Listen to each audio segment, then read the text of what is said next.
The case of 66-year-old Nancy Teo, caught on camera 1 minute, This is our missing person here. Gone the next. And then that was our last sighting on CCTV footage. In a Queensland forest, police divers search for Kerry Mackay. Grab two, mate. We found some bone. After 4 years, this dam may hold the secret. Looks like a vertebrae or something. You may remember the case of missing dad, Grant Andrews. They miss their dad, especially the little one. Well, thanks to your calls, he's been spotted in Queensland. And they've all come up in Glendon, Nebo, Emerald area. And the sad disappearance of 13-year-old Dean Duddick. He's probably staying with friends, and he's probably okay, but we can't take that risk with somebody that age. Here at the Queensland Missing Persons Unit, Oh, g'day, Darren. How you going? Detective Senior Sergeant Jim Ryan is investigating the 4-year-old case of Kerry Mackay. The divers in the dams. I was just wondering when that was going to kick off. Jim's launching a new search for Kerry after the discovery of her abandoned car 4 years after she vanished. Her vehicle was located outside Leyburn, which is a great distance from her intended destination of Cunnamulla. We've got the car organised, so... It's Jim's first lead since her bizarre disappearance. Get there as soon as we can, so we'll get on the road. All right. And he's hoping Kerry's car will provide the evidence he needs to close the case. Meanwhile, in New South Wales, the search for Nancy Teo is hotting up. Hi everyone. Senior Constable Kelly Schofield has requested assistance from Nancy's local police. What we'd like to do is patrol of the Victoria Plaza, go through the levels that are there, speak to a couple of the shop assistants and see what they have to say in regards to maybe the last time they saw her. On last week's program, Kelly began her search for the 66-year-old grandmother. She's been missing overnight in just the clothes that she was out shopping in. She's got no money, she's got no identification, and her English is fairly limited. Somehow, Nancy disappeared from the bathroom of a local restaurant. I took her to the back, thinking that there's no other way out. Right? But her husband was wrong, and now he blames himself. Didn't give her any money, no key, no thinking that she won't get lost. Okay. You know, she'd be with me all the time. Today, Kelly is briefing police who'll search the shopping centre where Nancy vanished. According to her family, she's quite proud, likes to hide the fact that she has dementia. So initially we thought that she may have been hiding the fact and trying to make her own way home, but we think we're a little bit past that now and we're a bit more concerned in regards to her welfare. It's another cold night. And at 66 years of age, another night on the streets could prove fatal. Thanks very much. See you later. Thank you. Thank you. Back in Queensland, Jim and Claire are following up on the extraordinary discovery of Kerry Mackay's car 4 years after she vanished. It's really good condition. You know, 4 years out there in the weather, it's unbelievable. The really only damage to the motor vehicle is the front driver's side tyre there. When we located it, it had a stick stuck in the side of the tyre. And this type of puncture happens off-road. But why was Kerry driving in the bush? As a schizophrenic, one explanation is that she had a psychotic episode and drove into the scrub by mistake. The keys were in the ignition, the windows were all down. Basically everything was in there, a purse was in there, all the credit cards, a slight amount of money. But then police made a macabre discovery. The remains of Kerry's 4 parrots, still in their cage, still on the back seat. She was an animal lover, so you would not think she would have left the birds in there to just deteriorate and die if she didn't expect to come back. No, well, all the windows were obviously left down in the vehicle to keep the birds cool or whatever. Yeah. And it makes sense that out in the middle of the bush, she'd take the dog with her, even if it was for companionship or just a bit of protection. Yeah, the dog's probably just followed her anyway. Yeah. So, stranded, Kerry and her dog Grizzly broke the #1 rule.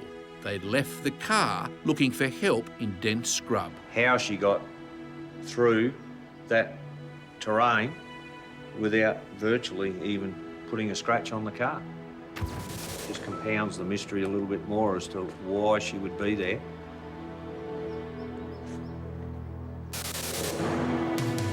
Meanwhile, in New South Wales, in a search for 66-year-old Nancy Teo, Kelly's interviewing workers at the restaurant where Nancy disappeared. This lady here, she's missing. She was here yesterday having lunch. Her toilet. She was in the toilet. Oh, did you see her there? She was on that table. Yeah, at that table there, yeah. And then she went to the toilet. Did you see her go to the toilet? Okay, and did you see where she went after the toilet? I don't think so. Do you remember what direction, what way did she go afterwards? Did she go back up there or did she go across out the back? No, she... No idea. While the staff do remember her, no one knows what happened to her once she went to the bathroom. There's only one toilet in here. Maybe no other doors in the toilet, but if Nancy has become disoriented in this maze of corridors, Stairwell. she may have walked up these stairs by mistake and out onto the street. This leads out to the street as well. Another loading dock down there. So she could have quite easily gone anywhere, like from where she was. Back in Queensland, Detective Senior Sergeant Jim Ryan and Senior Constable Claire Gillespie are off to Chinchilla, where Kerry Mackay lived. We're on our way to see Fred Davis, who was the stepfather of Kerry Mackay, and he saw her the day before she went missing, and hopefully we can establish from Fred what mental state Kerry was in at the time and her intentions of where she intended on travelling. How are you going? Fred, how are you? All right. Jim Ryan and Claire Gillespie from the Missing Persons. How are you? How are you going? How you go, mate? She came round here the day before she left. Yeah, the day before she left, yeah. Yeah. So how was she that day? She seemed very good because I especially observed, you know, and the blouse was nicely ironed and she was really tidy, you know. She'd been looking after herself and I was really pleased, actually. You know, in my own mind, I was really pleased for her, you know. She was going well. Because she was planning to go to Colomulla from here, or from Derby. Yeah. And she just never made it. Apart from her schizophrenia, Fred's biggest fear is Kerry's trusting nature. She had a heart of gold. And what always worried me about Kerry when she was going anywhere or doing anything, that she'd be easy misled. You know, just always worried about somebody taking advantage of her good nature and that, you know. And when she went missing here, that was one thing that worried me. If, you know, if it was another party involved, and, you know, they'd talk her into anything, you know. Yeah. You know, Mum's gone and Kerry was sort of family, you know, to me, and now it's like I've lost her, so it does leave an empty piece in my life, it does. Even after 4 long years, it's impossible to let go. Always hope for something simple that we've all overlooked, and she's got through the net somewhere, and she's going okay. That's what keeps you going, really. And every time the phone rings, you just think Kerry, you know, because she used to ring up so much. And thank you for your valuable time, for coming and spending time with me. Thank you very much for me. Thank you, Jim, too. Thank you very much. I appreciate everything you're doing. Pleasure. Well, from what Fred told us, it appears that Kerry was looking after herself. Her car was in good mechanical condition, and what we suspected in relation to the flat tyre may be the reason she stopped in the area she was. However, why she was there still remains a mystery, which hopefully our investigation will work out in the future. But until then, Fred continues his daily vigil as he waits for news of his daughter. Kerry, if you're out there somewhere, we would like to know where you are, because that would put my mind at rest if I knew where you was, and could you please do that, Kerry?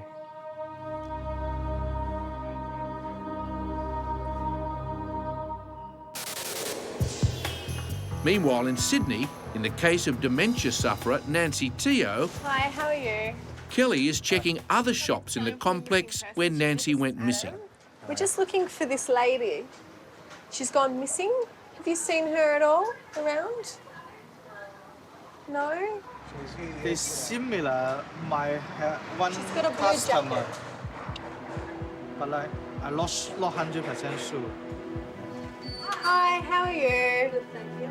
We're just making some inquiries in regards to a lady that had lunch here yesterday and she's gone missing. She's wearing like a blue jumper like yours, but dark blue. She come my shop. This morning? Not this morning. Yesterday morning. It's another sighting on the day Nancy vanished. I see her. If Nancy returned to the shopping centre after she left the bathroom, there's a good chance she's been recorded on surveillance cameras. And that is where Kelly is heading next. Back in Queensland, in the cold case of Kerry Mackay, Okay, so how many divers have you got? police are about to search a series of billabongs in the Leyburn State Forest. The dam where the divers are searching is in close proximity to where Kerry's car was found. And what we're thinking is after her car broke down, that she went walking. You know, we're just trying to eliminate all possibilities. But searching in such murky water won't be easy. We've got approximately 6 metres of water in the deepest location, and they'll conduct a search by tactile means using their hands in the dark. All right. So they'll have no visibility today, so it'll all be done by feel. Before divers scour the bottom, they'll do a wade search of the shallows. And then, after only 5 minutes, they make a gruesome discovery. Yeah, just found a bone of some description. Looks like a, I'm not too sure, something like a vertebrae or something. Just going to sift the bottom, put what was around the immediate area in the sifter and just see if we can find anything else. And that's what they'll keep doing until they've sifted the entire embankment.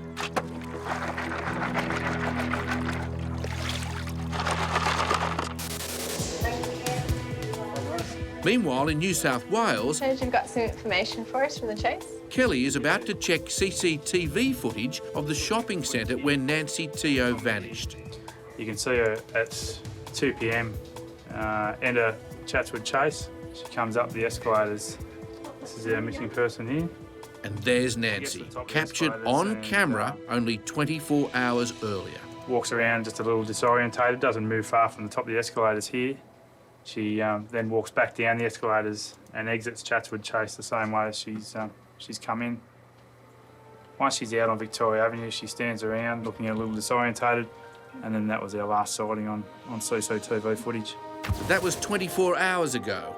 And for a dementia sufferer like Nancy, 24 hours alone on the streets is a dangerously long time. It's only just starting getting dark and it's already quite cold. She doesn't know anyone. She'll be quite disorientated, hungry and just wanting somewhere nice and warm to stay. So, yeah, it's going to be another horrible night for her, unfortunately. Earlier this year, we ran the case of missing New South Wales dad, Grant Andrews. Hey, Lou, how are you? After a flood of calls, Steve is now at the mapping department to follow up on all the fresh sightings of Grant. You've been able to find those towns for me on the map? Yes, all there. 6 towns. In the last series, we showed you this home video of Grant, who's a country singer. He vanished from work 4 months ago. This case is quite a worrying case. His wife's spoken to him around midday and he says everything's okay, he'll be home normal time. Doesn't show up. A check of his bank accounts revealed he bought gear from a local camping store. So all lightweight type items for general car camping rather than actual hiking. Okay, yep. Grant phoned home a few days later but refused to say where he was. That phone number that apparently rang from a phone box up there, they've tracked that down to a place called Nebo. Nebo is in Queensland, thousands of kilometres from his heartbroken wife Tracy and his daughters. They miss their dad, especially the little one. She's a bit scared of Dad's ever coming home. You know, he loves you, don't you? Yes. He loves you so much. Okay. You're right. After our story went to air, callers rang Crime Stoppers with new leads. Today, Steve's at the mapping unit to investigate those sightings. And they've all come up in this sort of area. Well, this is an area that's just under 1,200 kilometres across, so it's a large Right, area okay. still. So at least they're sort of grouped, especially that Glendon, Nebo, Emerald area. Quite a good grouping there. With the sightings all grouped in the same area, the police net could finally be closing in on Grant Andrews. I'll contact Tracy to find out if Grant's got any links or relatives in those areas. And also, I know she's just had a birthday. I'll be interested to find out if Grant's made any contact with her. Meanwhile, in Queensland, divers looking for Kerry Mackay have begun searching the deeper water in the dam near where her car was found. Yeah, service to Matt, check air and reserve. For Claire and Jim, it's a long, slow day. Searching this murky dam is like reading by braille. Everything is done by touch. Reserve labour is in correct position and supplies approximately 3/4. And if divers relax, even for a moment, they could miss vital clues. The search is conducted tactilely with their hands. There's no visibility at all. So they're moving through the water and their only real protection is the suits they're wearing and the perspex on their face. But after a 4-hour painstaking search, Yeah, both divers, that's a wrap. 14:20, finished search. they still only have what they think is one small human bone. In this instance, we didn't find Kerry in the dam, so it actually assists because they know she's not in there, so they can proceed with other parts of the investigation. And that'll include searching other nearby water holes. That's the bone we just got out of there. And examining the recovered bone. Thanks, mate. We'll head down to that next dam, mate. Yeah. If it is a vertebrae and not Kerry's, then whose is it? Back in New South Wales, Tracy. Steve. It's Steve McAllister here from Missing Persons. Steve is on the phone to Grant Andrews' wife, Tracy. What have you heard? What have I heard? Well, I got a message Yep. and Sarah got a phone call From Grant? from Grant. Oh, good. Where is he? Don't know. He won't tell you? No. Right. And he wired me some money. He sent you some money. $2,500. Told Sarah he's been mustering. Mustering? If Grant is mustering, it makes perfect sense. Calls to Crime Stoppers have placed him right in Queensland's cattle country. When you say he wired it to you, through which organisation? Post office. Through the post office. He messaged me, Yep. said it was at the post office. Right, yep. And the lady said, yes, there is quite a sum of money sitting here. And she couldn't say where it came He from? didn't tell me anything like that, no. Rightio then, Tracy. Let's hope he contacts you again. Okay, Steve. Okay, see you later. Bye. Bye-bye.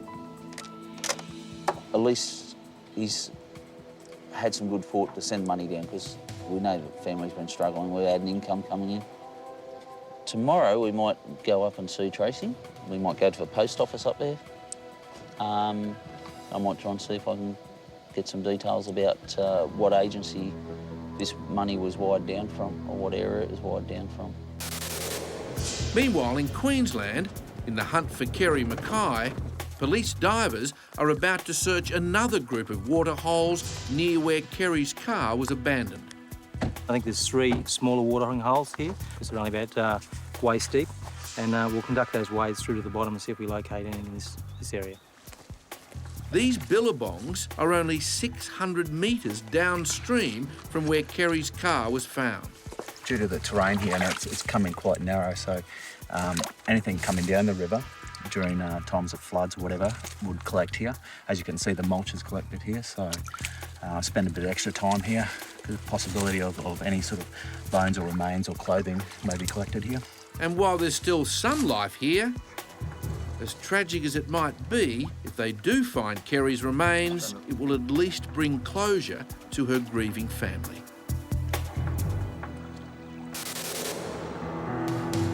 Back on the case of Grant Andrews, Steve is off to interview his wife Tracy, who is stricken with arthritis. Well, the concerns are, like, is he okay? What mental state is he in? Like, health-wise, is he doing okay? Has he let himself run down a bit?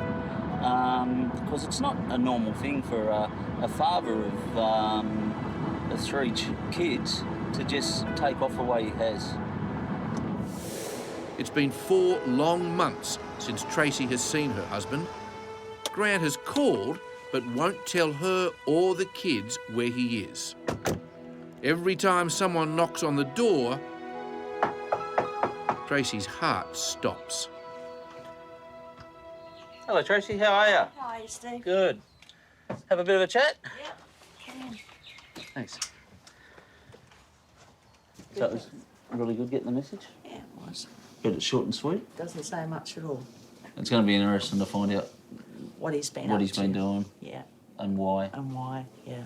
No new clues from the message, so Steve decides to trace the receipt for the money that Grant transferred to Tracy. I'd be hoping that they might be able to tell me what post office has actually been the one which initiated it from the other end. Good news that he's made contact with the family, and we're just going to go up to the post office now and try and find out the details of what post office actually sent it down to them. I think maybe he's got himself in some trouble or something, I don't know. Not that he's a person that's ever been in any trouble or anything like that, but I just don't know. It's very out of Grant's character to just do something like this, so.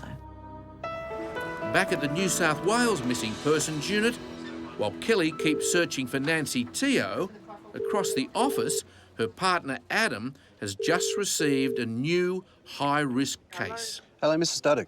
Yes, it is. Hi, it's Adam Marsh. I'm calling from the Police Missing Persons Unit. Jackie Duddick's 13-year-old son Dean has been missing now for 3 days, and she's frantic. Because I had spoken to a couple of the girls that get on well with Dean at school. They were told that he was going to Blacktown for the day. Dean left a note for his mum saying he needed time out and that he was not with his girlfriend. Miss Jessica, the so-called girlfriend, apparently she's saying that she has not seen Dean. That's unlikely, you think, or? I think that is very unlikely. I would think if you find one, you will find them both. Well, we'll come out and see you today if that's okay. That's fine. I would be grateful for any help you can give me. Thanks a lot. Bye-bye. Bye-bye. He's hanging around with a group of young kids that may be getting into trouble. They all go to the same school, and they're possibly all truanting. Try and catch up with them and find out what's going on. Meanwhile, in the New South Wales Hunter Valley, Steve and Joe are at the post office to check on Grant Andrews' bank transfer. Good afternoon. G'day, how are you? What we're doing, we're investigating a missing person that we're looking for, and he sent some money to his wife to the post office here from, I take it from another post office, and we're just wondering what area that he sent it from. Would you be able to help us with that? Have you got a number? I've got that receipt from post office from where you gave Tracy the money. Yeah, give me just a few minutes. Okay then, thank you. This is Steve's best lead yet. Truth is, it's his last hope.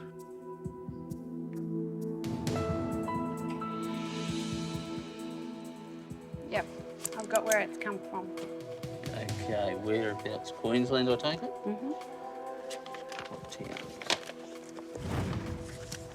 Is it CLE? Claremont.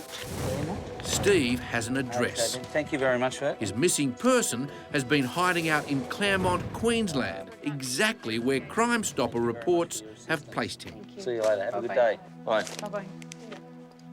Okay, at least now we know the area Grant sent the money from.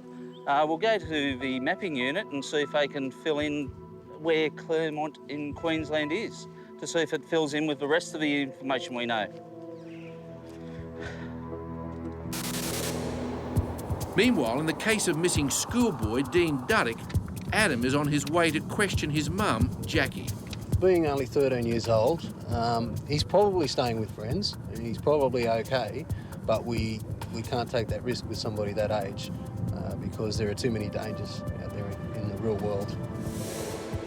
When they get there, Jackie has some news. The neighbour across the road just called in about 10 minutes ago and said that he's seen him at South Windsor at McGrath's Hill Shops, and then he just took off, put his jacket over his head and ran. And did he have his bike with him? No, there was another boy with him that was on his push bike. The question that's concerning Adam is why Dean ran off in the first place. Is there anything that's happened like within Dean's life the last little while. Only a young girl that's come into his life. And this is Jessica, Dean's 12-year-old girlfriend. Everything has just flared up and gone out of control, and he's just, yeah, gone off the rails, so to speak. Back at the police mapping unit, Steve needs to confirm Grant's location before Grant disappears again. Claremont. Okay. It says still in that same vicinity. Straight there. Yeah. When he was actually talking to his daughter on the phone, he said that he's actually up there mustering. And that area, it's just had a big cattle muster, which actually went right out and up to around the Nebo area through a lot of those towns. So it's sort of all coming together. All coming together. Steve's next step is to notify police in the Claremont area that his missing person is up there. The main thing is the family's heard from him and they know he's okay. Knowing he's okay is one thing, but getting him home is what Tracy wants most of all. Grant, if you're listening, just come home. Whatever's wrong can be fixed up. So please, just come home as soon as, okay? That's it. In Queensland, while divers make one last sweep for Kerry Mackay's remains, Jim is back in Brisbane meeting her sister, Leslie. Leslie has flown in to take possession of Kerry's belongings. You ever seen this car before? Yeah, it's a lot of plastic on the outside. What's up on the water? She could tell a few stories of the car, couldn't she? Yeah, you can see how far, that's where she's had the windows wound down. But unfortunately, after forensics went over the car, they found nothing. Okay, so that's it. Nothing, that is, until police found these 3 teddy bears sitting on the back seat. And the secrets they've held safe for 4 years will amaze even Leslie. Meanwhile, at 13-year-old Dean Duddick's home, his mum is telling Adam about the last moments she saw her son. My husband was talking to him as to why, you know, his behaviour is like this, and then he just went to bed. I spoke to him on the Friday morning and he seemed fine. Have you got the note that he left? I certainly do. Just before he vanished, Dean wrote this note to his devastated mother. He's crossed something out here. Yeah, it looks like something ring. That looks like ring to me. Probably don't try and ring because his phone's been turned off the whole time. Dean says he's not with girlfriend Jessica, but Jackie isn't so sure. I stopped her from coming here and I stopped Dean from going there. And since I did that, that's when it all started to fall apart. His brother reckons he might be staying with a mate. Has he been friends with Ben for a while, or? Yeah, since school, pretty much. Oh, okay. Yeah. All right, lovely. Okay. All right, thanks very much. Thanks. Thank you. Adam can tell from the tone of Dean's note that he's in real trouble. We've now got a recent sighting about half an hour ago. So that was McGrath's Hill Shopping Centre. So we're going to go down there and check out the address. Plus, we've got a bunch of other addresses to go to. So let's get going.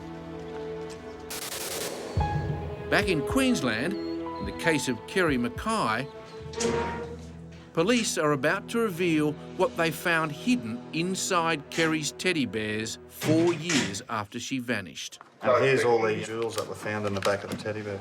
Tens of thousands of dollars worth of jewellery, untouched, on the back seat of Kerry's car for all those years. And where did Kerry get those stones from? From my grandfather. From your grandfather? And after he passed away and my grandmother passed away, Mum had them, and then when Mum died, Kerry and I got half of the collection each then. She's worried someone would steal them. Which is probably why Kerry hid the jewellery in the bears in the first place. So did anyone else other than you and your sister know about these stones? Yeah, quite a few. Did she carry the stones around with her very often? I don't know where she kept them. For Leslie, that's quite a good find, isn't this jewellery of Mum's engagement ring. And the teddies are a sad reminder of happier times. They're nice little teddies. They are. My granddaughters are like them, but And they would. they are nice little teddies. But they want their Aunt Kerry back a lot more. well, Kerry, if you're out there somewhere, can you give someone a ring or give me a ring or the police and let us know that you're alive and happy, and it'd be great if you are doing that, have found a life for yourself. Because if we get hold of you, we'll probably wring your neck, but then we'll give you a big hug. Meanwhile, on the hunt for 13-year-old Dean Duddick, Adam is urgently following up on a recent sighting of him at the local shops. I'm confident we'll find out where he is, but whether we can, keep him there and stop him from getting away at the time, because he's obviously got some sort of fear that he's in trouble with the police, but he's not. And as soon as they get to the shops, they run smack bang into Dean's 12-year-old girlfriend, Jessica. A police guy rang me this morning. Adam Marsh or something. Yeah, that's me. Oh, you rang me? You his girlfriend, are you? Yeah. Ah. I have no idea where he is. What sort of mood was he in this morning? Sad. Sad. How do you know that? Because he was kind of crying. Not crying, but like his eyes were watering up. Did he say what his plans are, what he's going to do? He said he really didn't want to go home. Do you know why? Did he tell you why? No, he just said, I'm not going home. Did he say where he was going today, or? No, he wouldn't tell me because he knew I'd tell. You guys better head back to school, all right? See you later. Jessica hasn't seen Dean, but maybe these guys have. Do you either know Ben or Dean Duddick? Yeah, I know. You know him, do you? Yeah, Ben, though, I'm pretty sure he's still living at that house there. And Adam's hunch is spot on. Dean's best mate lives just across the road. And as Adam and Mark head off to Ben's, at home, Dean's mum has reached breaking point. Dean, if you're watching, mate, just come home, please.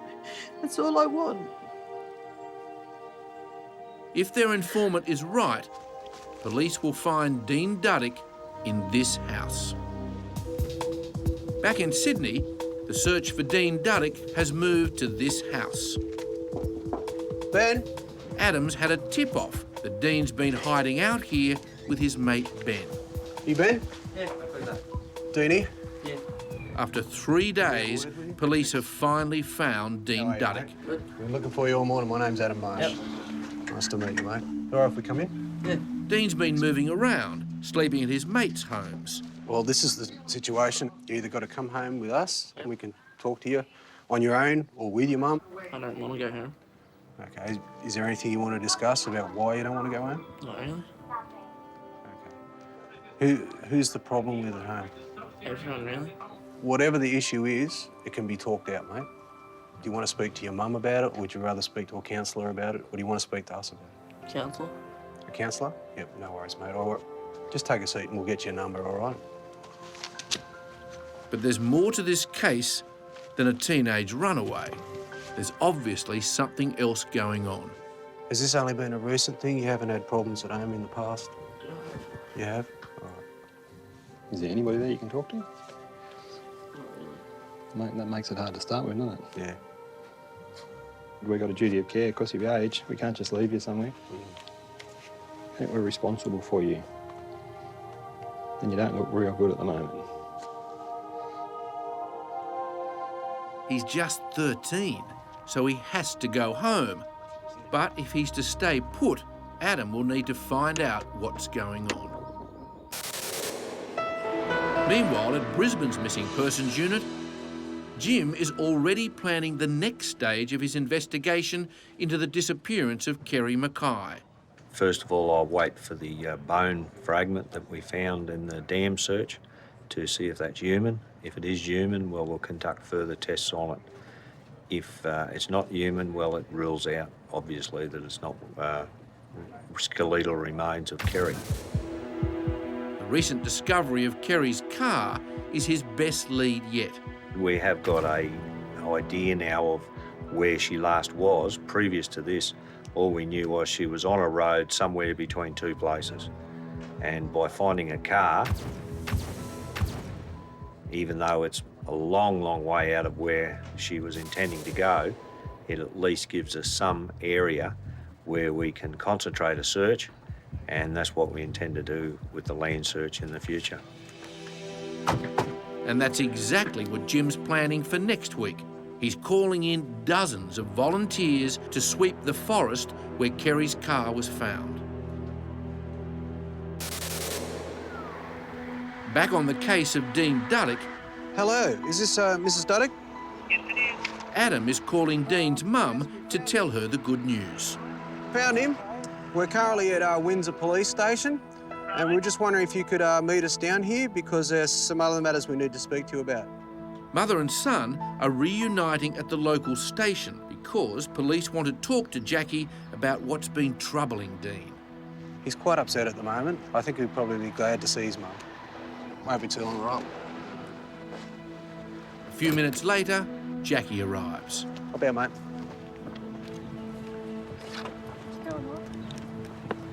But it's an awkward moment for mother and son. Are you ready to come home? Why? Can you give me a hug?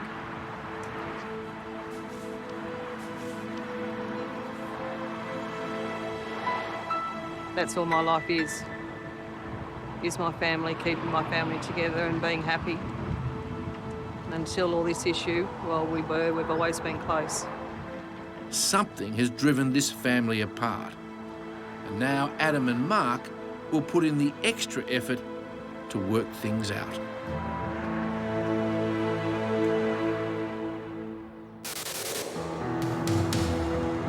Meanwhile, great news in the hunt for missing dad, Grant Andrews.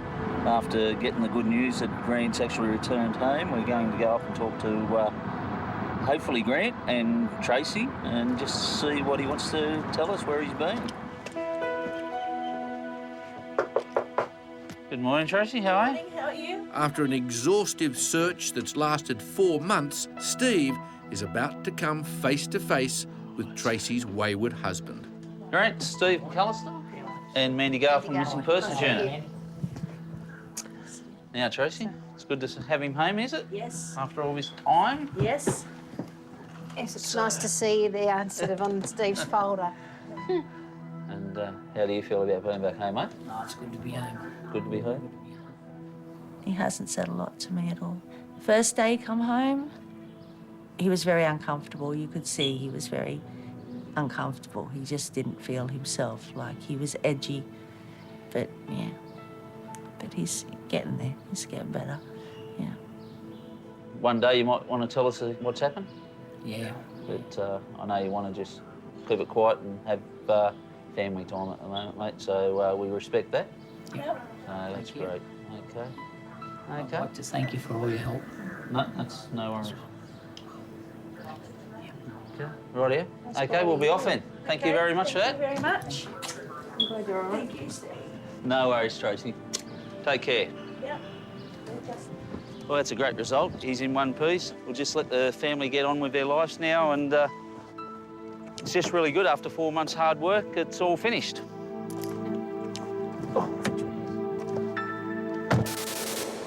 Hello, how are you? And in Sydney, there's another terrific result. Missing grandmother Nancy Teo has been found. Nice to see you again. Nancy was found wandering around an industrial estate 15 kilometres from her home, and the 66-year-old walked all that way. We got a call. It's from DY police station. They found her. Great news. Yeah, it is. Incredibly, Nancy has survived 32 hours without food or water. You know, I just keep going. Then I look at her, I said, why is nobody around? But I was afraid that then later on, my thought is, I must come back. And that's what happened. And that's the problem with dementia. I don't know. There's often no way back. Okay, that's all right. Police have an initiative that helps. It's called the Safely Home program. And what they'll send you is a nice bracelet. So if you go anywhere, they'll be able to work out your home address and who to call to make sure that you're okay. I think that's the most important thing. But just as important for people with dementia is the support of a loved one. And Nancy has plenty of that. very nice to go home actually. A Queensland town comes together to search for Kerry Mackay. After 4 years, are these her remains? Possibility that they could be human remains. And a proud father of 3 loses his job and his will to live. Insurance is trying to, play around with us. Police desperately search for Peter Doyle before it's too late. 25 years of love. It's gone. And after a lavish wedding in Cambodia, honeymoon is over in Cabramatta. I think she's got a ticket, and I reckon she could even be gone, but we'll find that out in about 5 minutes. Also, a 19-year-old disappears and his mum pours her heart out. Dean, if you're alive, let me know. If you're dead, so be it.